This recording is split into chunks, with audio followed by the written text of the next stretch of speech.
aveți un jurnal? Eu da, sau cel puțin am avut un jurnal. Din păcate am scris în el pentru 2-3 săptămâni, după care l-am uitat într-un colț al camerei mele. Spre deosebire de protagonista acestui videoclip, o tânără puternică și curajoasă, dar mai ales creativă, Anne Frank. În ciuda faptului că Anne s-a născut cu aproape 100 de ani în urmă și este una dintre cele mai cunoscute personalități istorice ale secolului trecut, ea nu este prea diferită față de tinerii din zilele noastre. La fel ca tinerii din zilele noastre, se certa cu părinții, avea probleme la școală, cu băieții și aflăm toate aceste lucruri din jurnalul ei, dar și din povestirile ei scurte, care de multe ori se află într-o anexă la finalul jurnalului. În ciuda faptului că povestirile ei sunt neglijate prin comparație cu jurnalul ei, ele sunt la fel de importante în procesul nostru de a o înțelege pe această tânără care a trăit în anii 30, în anii 40, dar este atât de apropiată de noi.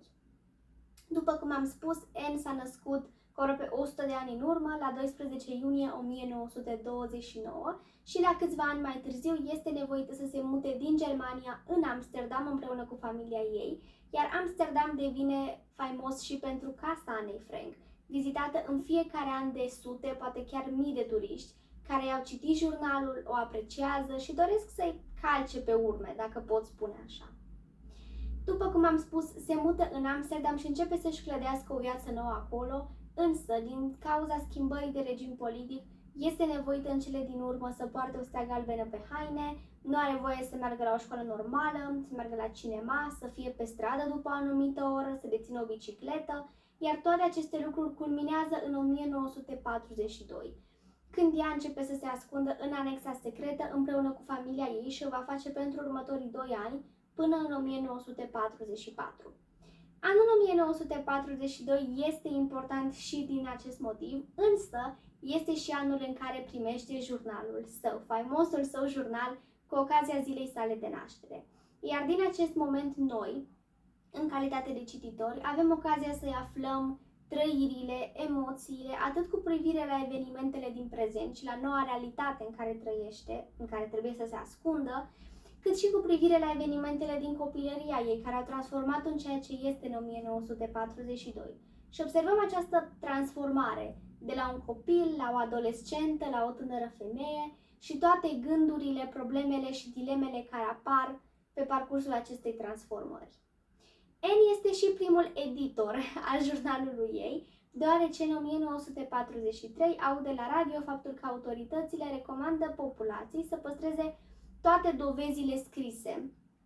jurnale, scrisori, toate dovezile atrocităților care au avut loc în Europa în anii 40. Iar din acest moment Anne începe să-și modifice jurnalul și ediția pe care o avem noi astăzi este mai mult sau mai puțin ediția pe care a lăsat-o ea în urmă.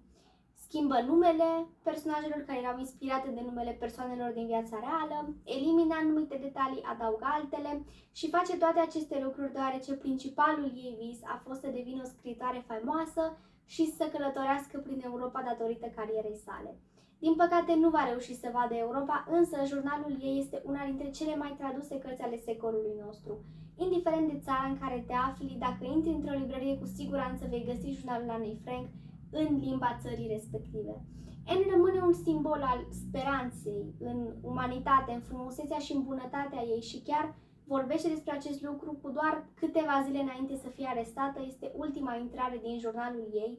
în care ea spune că încă are încredere în umanitate și frumusețea ei, dar Anne rămâne și un simbol al speranței și al vocilor care, din păcate, s-au pierdut în timpul războiului. Ea amintește tuturor